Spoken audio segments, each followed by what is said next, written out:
Hola mis reinis, ¿cómo están? Nada, las re extrañé, pero bueno, vengo a hacer esta historia súper concreta, súper así, porque les quería comentar que el otro día en TikTok, obviamente, siempre en TikTok yo, vi como que me salió un texto sobre el psicoanálisis freudiano. ¿Qué es eso, digamos? Mm, Chismosa yo, entré a verlo y lo leí.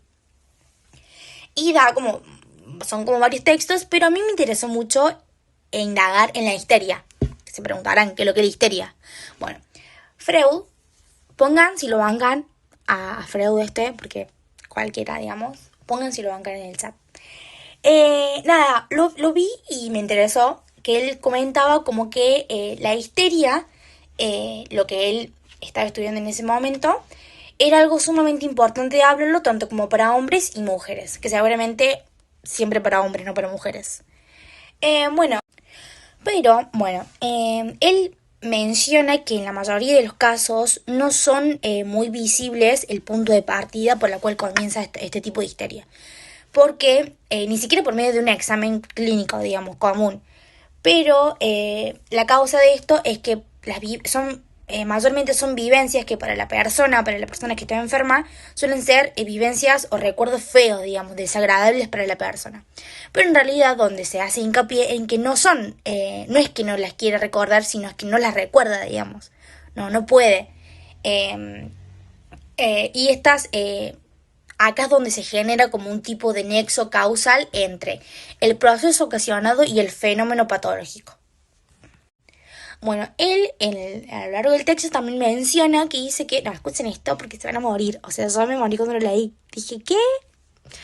Que es preciso hipnotizar a la persona. ¿Cómo hipnotizás a alguien? O sea, ¿lo podría hacer con mi ex? Nada, chicas, mentira, no lo intenté. Porque él decía como que era necesario hacerlo para que la persona pueda remontarse al tiempo donde esos síntomas florecieron, donde surgieron, para poder descifrar dicha causa de dónde comenzaron. No, cualquiera, o sea, cualquiera. Tipo, no es, o sea, le podés preguntar a la persona. No, cualquiera. Te juro que cualquiera. Yo quedé como, no podés hipnotizar, no podés ir hipnotizando a la gente. No se puede. Bueno, después de andar leyendo que, según Freud, podíamos ir por la vida hipnotizando a la gente, aparecen dos autores más en el largo del texto, que les mandamos un beso desde ya. El primero es Charcot, que un divino. Él decía que, o sostenía que la herencia merece ser reconocida como una de las principales causas de la histeria, que era una de las principales características, ¿no? Que era todo lo heredado que nosotros teníamos. Y aparece otro autor que es Breu, que le mandamos otro beso, genio de la vida, que él sostenía y decía que los síntomas de la histeria derivaban de una vivencia traumatizante para la persona. Entonces se llegó a la conclusión, por así decirlo, que yo esta idea la reapoyo, la reamo, o sea, sí, que no fue algo patológico y que lo convertía en algo más como una vivencia traumática. O sea, es evidente que fue un accidente el que provocó ciertos síntomas. Así que no sé qué piensan ustedes. Le mando un beso y síganme por Instagram. A lo largo del texto también menciona que dice que, no, escuchen esto porque se van a morir. O sea, yo me morí cuando lo leí. Dije, ¿qué? Que es preciso hipnotizar a la persona. Amiga, ¿vos viste esta historia? Sí, de la Julia Camarón. Sí. Sí, vos sabés que yo le aclararía un par de cosas. Cualquiera mal, me parece, ¿no? Sí. Podría usar Twitter. ¿Pinta? Sí. Te presta el mío si querés. Dale, pasa. Ten.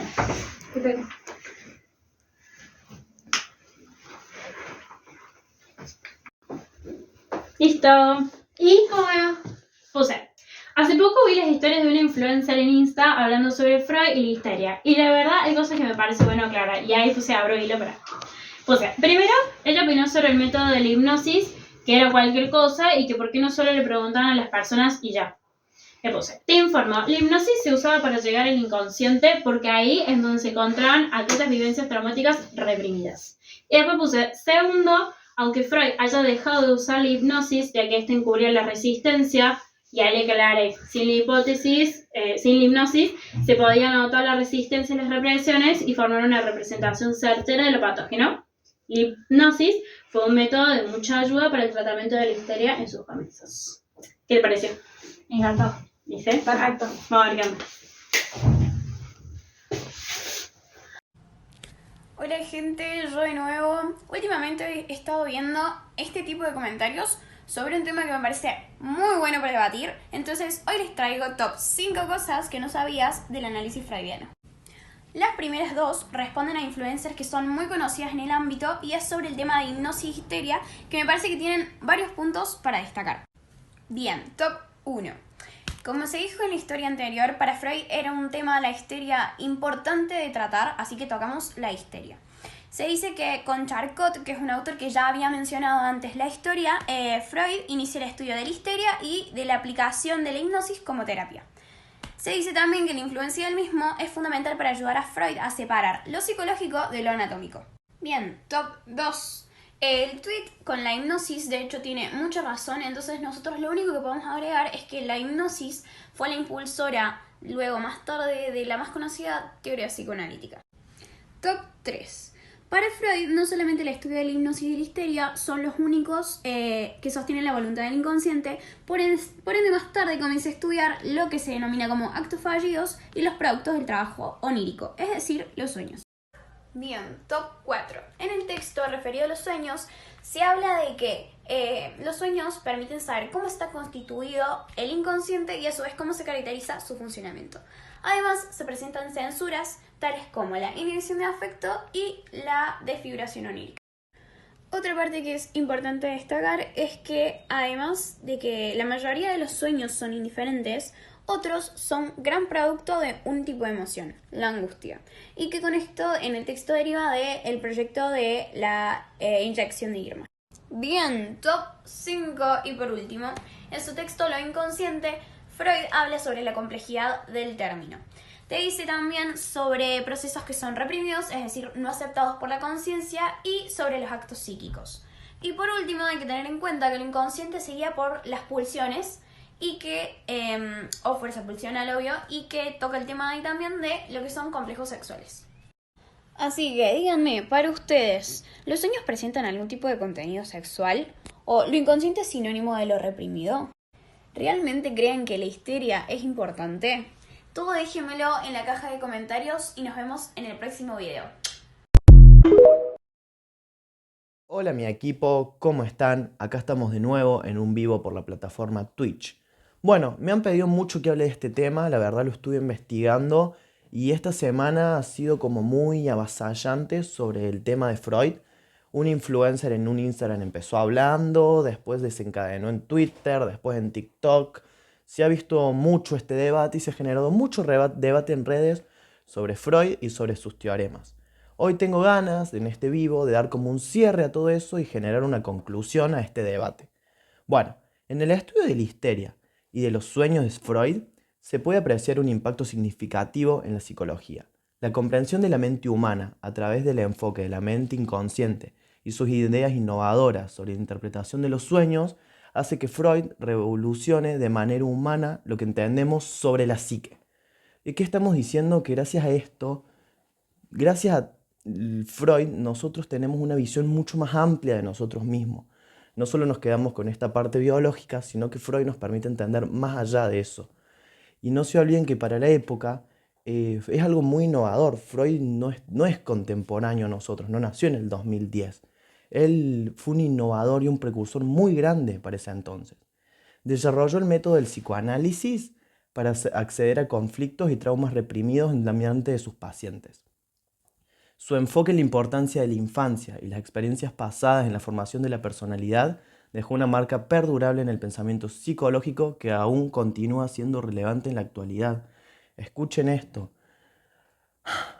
O sea, lo que yo quiero que entendamos es que aunque Freud ha sido objeto de críticas, y está bien, algunos de sus teoremas fueron modificándose a lo largo del tiempo, su influencia en la psicología y la comprensión de la mente humana es innegable. Su enfoque en la importancia del inconsciente, la interpretación de los sueños, el papel de la sexualidad en el desarrollo psicológico, han dejado una marca perdurable en la psicología moderna. En conclusión, ¿qué podemos concluir para mí? que los estudios de la histeria y de la teoría de los sueños han contribuido significativamente en el campo de la psicología, ampliando nuestra comprensión de mente humana y estableciendo bases para futuras investigaciones y desarrollos en el ámbito psicológico.